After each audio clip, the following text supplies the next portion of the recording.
And now, it's time for another Dice Tower review with Tom Vasel. Hey folks, today we're taking a look at a game that's actually still on Kickstarter, but the game is out in other countries, so this is actually a fully produced copy of Krosmaster Arena.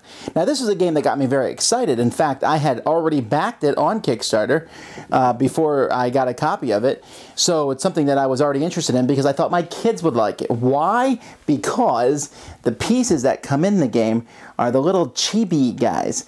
Those are the folks who are... They're giant heads, anime, they look cute even if they're fierce warriors. What did you think when we opened the box? I was surprised and I couldn't wait to play the game. Alright, well let's take a look at the game and we'll be back.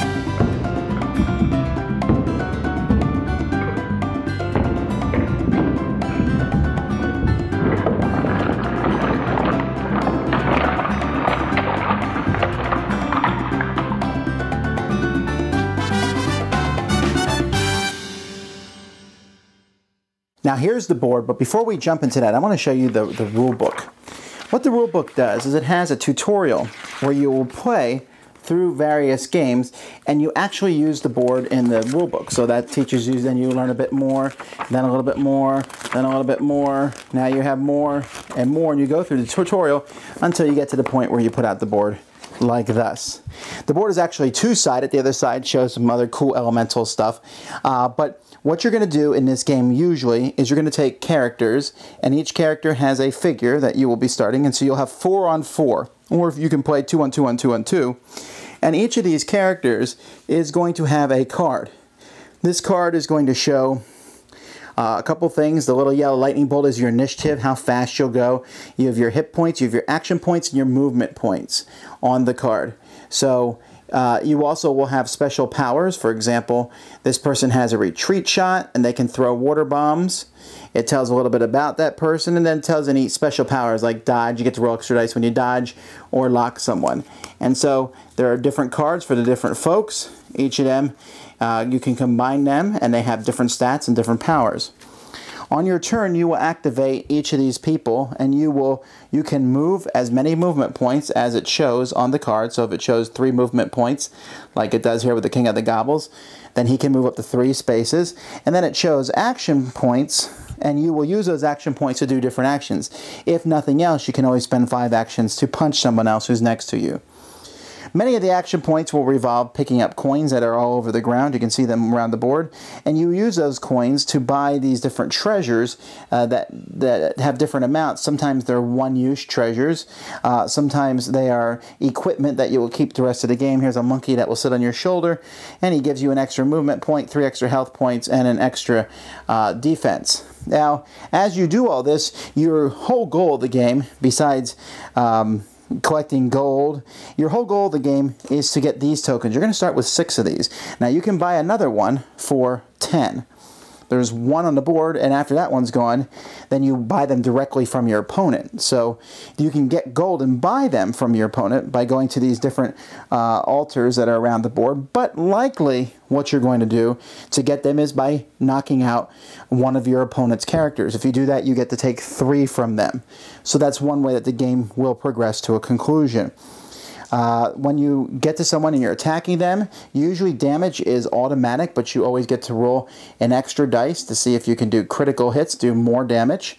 Dice are also used if you're next to somebody to see if they will be able to run away from you, and you will roll and try to get magnets to keep them near you while they will roll and try to escape that. There's a wild side to each die, so that if you notice the die here has different symbols on the die for hit, keep someone from running away, shields, people get to roll for defense to see if they block. And players have powers that will allow them to roll extra dice when attacking, extra dice when defending, and so on and so forth. Some of the attacks are ranged, some of them are not. The terrain on the board, bushes block movement, but they don't block line of sight. Trees block line of sight and movement. You can stand on a chest to give yourself an extra range. The chests also can be smashed open, as can be the trees and bushes. You can attack them if you want. Think Legends of Zelda style to get more coins. Some of the characters can summon little creatures here that have different stats of their own and can move around and help fight for them. The game actually, you can buy an upgrade pack to replace, all these trees are just 2 pieces of cardboard that are slid together, but you can buy some plastic trees and plastic bushes and things, and even little plastic familiars and so on. But for what you're getting in the box here, it's still very impressive. So you continue on until one of the people has lost all of these tokens, and then the other person is the winner. So like I said, this is the pit arena. On the other side, you can see the elemental with different spots. There's water and fire, and there's even elements in this game. The game is not that complex of a game, although there can be elemental damage, and sometimes it can be boosted. Like here we have an aqua boost, which can be used to add 2 to a water attack. And so you have different things. There's tokens for when you take hits and when you lose action points or gain action points and movement points. You can put those on your character. So I'm not trying to gloss over that the game is that simple, but it really isn't that hard. You will just move your characters, your opponents move their characters, and you will use your movement points to move and your action points to do different actions. You will keep doing this until you've accomplished your goals. All right, Krosmaster Arena. What did you think of it?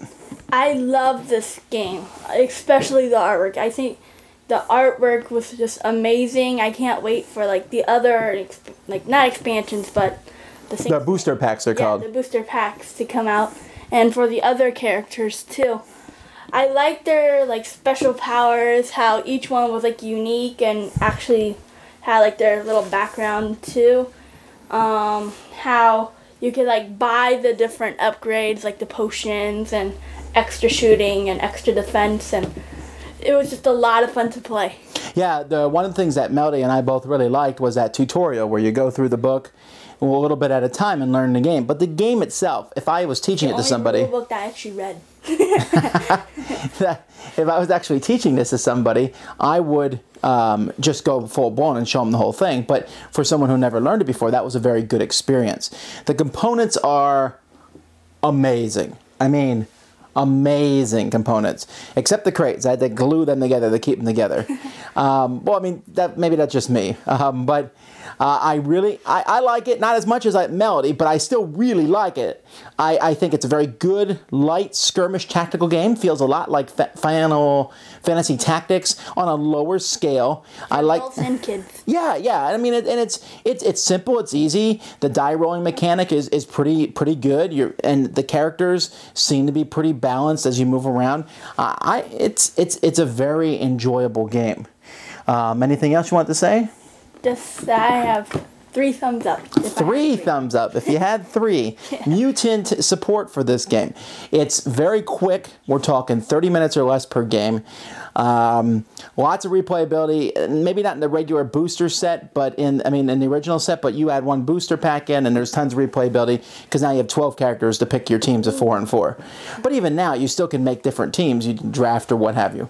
So I like it. It's very interesting. It's not very heavy. I would say it's medium or maybe medium light, but still, that doesn't mean it's a bad game. Plays quickly and one we enjoy.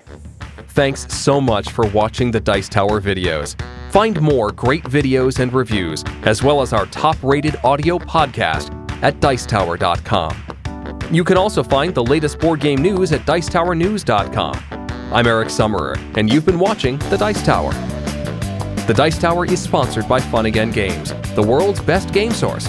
Fun Again Games has over 5,000 games available. Check them out at funagain.com. Shut the door.